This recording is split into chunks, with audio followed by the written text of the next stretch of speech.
காமராஜா அவர் இணைஞ்ச திமுக இணைஞ்ச அவர் சொல்லக்கூடிய ஸ்டேட்மெண்ட் என்ன அப்படின்னா, அதிமுகவை உடைக்கக்கூடிய வேலையில் தான் பாஜக ஒரு வியூகமாக செயல்பட்டு வருது.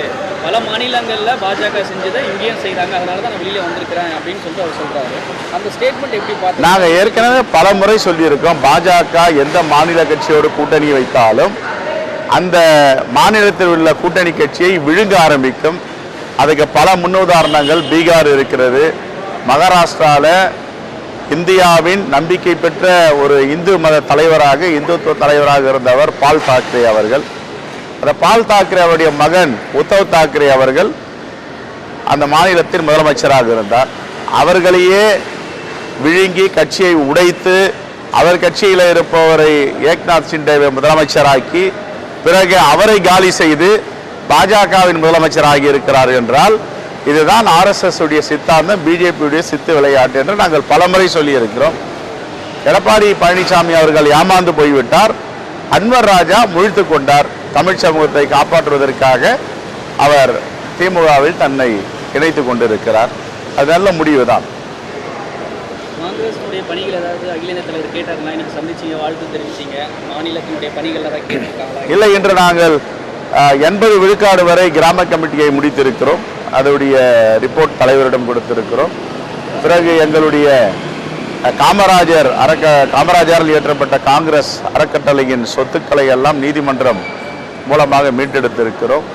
அதை பற்றியும் ஒரு உரையாடல் இருந்தது. எங்களுடைய அகில இந்திய காங்கிரஸ் கமிட்டி தலைவர் மல்லிகார்ஜுன கார்கே அவர்களுக்கு அவருடைய பிறந்தநாள் வாழ்த்துக்களை தமிழ்நாடு காங்கிரஸ் கமிட்டி சார்பாக தெரிவித்தோம். எங்களுடைய நாடாளுமன்ற உறுப்பினர்கள், நம்முடைய துணைத் தலைவர் திரு சொர்ணா சேதராமன் அவர்கள் வந்திருந்தார். அவரை வாழ்த்து பெற்று வந்திருக்கிறார். காமராஜர் சர்ச்சை டெல்லி தலைமை கேட்டாங்க.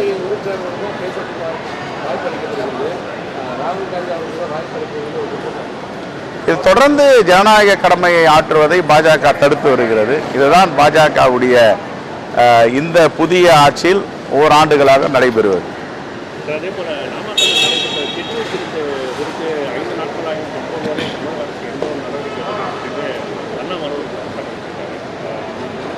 இல்லை, இந்த கிட்னி திருட்டு, மக்களை மூடநம்பிக்கையில் அழைத்து செல்வது, ஏமாற்றுவது, இப்படிப்பட்ட வேலையில் ஈடுபடுபவர்களை சட்டத்தின் முன்னால் நிறுத்த வேண்டும், கடுமையாக அவர்களுக்கு தண்டனை பெற்று தர வேண்டும் என்றுதான் காங்கிரஸ் பேர் இயக்கத்துடைய கோரிக்கை.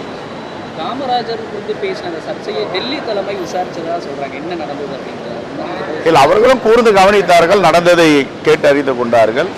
ஏற்கனவே நாங்கள் கண்டித்து விட்டோம். மாண்புமிகு முதலமைச்சரும் அதற்கு ஒரு அறிக்கையாக பெருந்தலைவர் மீது அக்கறை உள்ளவர்கள் நாங்கள், இதை வேறு யாரும் தவறாக திசை திருப்பதற்கு வாய்ப்பு கொடுக்க வேண்டாம் என்று சொல்லியிருக்கிறார். அந்த வகையில் அதோடு அதை முடித்திருக்கிறோம். ஆனால் வருத்தம் தான் என்னை போன்றவர்களுக்கெல்லாம்.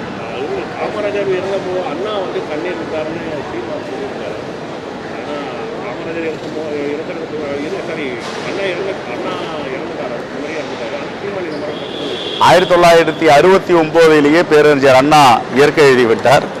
சில நேரங்களில் ஞாபக மருதி அல்லது எதையாவது இணைத்து கூட்டி குறைச்சி பேச வேண்டும் என்ற அடிப்படையில் பேசுவார்கள். அதை பொருட்படுத்த வேண்டியது. பிளே ஸ்டோர் மற்றும் ஆப் ஸ்டோரில் இருந்து பாலிமர் செயலியை QR கோடு மூலம் பதிவிறக்கம் செய்யுங்கள்.